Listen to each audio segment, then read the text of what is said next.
Okay, so let's take a look at the new content browser. You can open the browser from the MayaX shelf or the top bar. And the first time you open it is probably going to look something like this. There's not really much you can do here. And it is because one of the features of the new content browser is that you can access multiple projects from within the browser. And we haven't added any projects yet.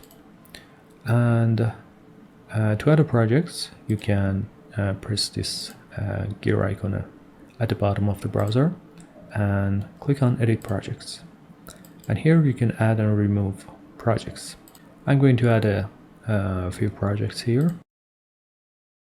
So I added some of my projects here. These first two, I've already used the content browser in them, so they also have some subdirectories, and this last one is new. There is no directory in that one. If these directories are invalid, for example, if you change a hard drive or do something that can't find these directories, they are going to show an error or warning. And you can't do anything for the subdirectories from here, but for the projects you can just double click and change the directory, and it is going to get updated. And for removing, you can just select it and press the remove project. If the remove button doesn't work, make sure to re-download your MayaX file.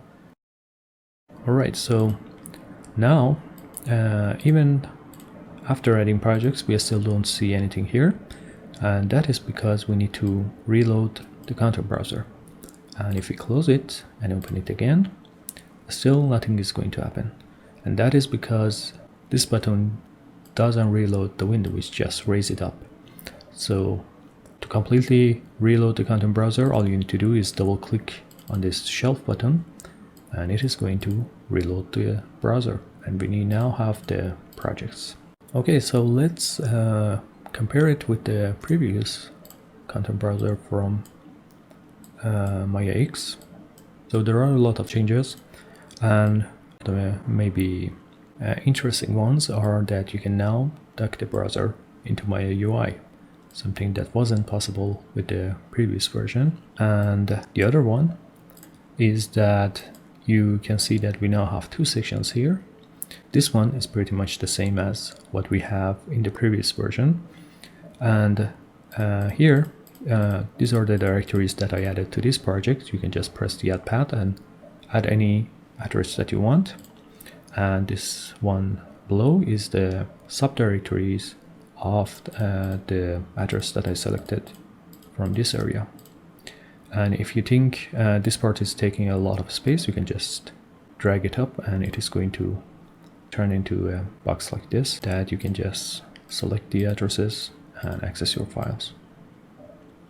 Another main difference is that in the previous version, when you added two directories from the same address, so for example, if I had this project scene and then I have a directory from within the scene, the content browser wouldn't even open. It wouldn't.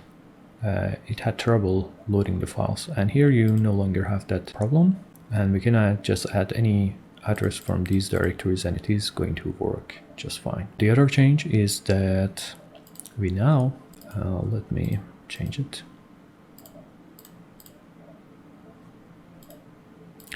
We now have a thumbnail size that you can use to see the items in any scale. And if you double click on this slider, it is going to just go back to the default size. You can also use the arrow keys to go through these folders. You can also open them with the left and right keys.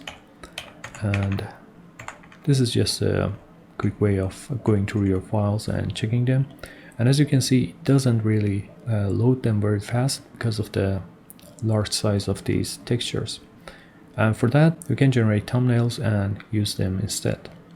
So this also existed in the previous version and it has some improvement here.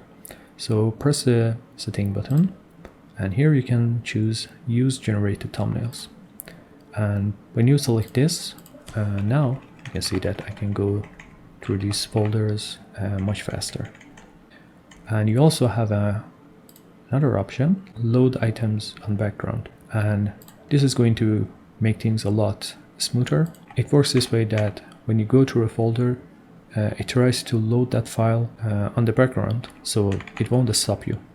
The downside of this is that if you go very fast and it still didn't show all the items in that folder, you may start to see some of those items in the next folder. So for example, if I go very fast here, you can see that we now have some of the items from the previous folders. But overall, personally, leave this on. It just gives me a much smoother experience. Now let's take a look at how it works with the texture files.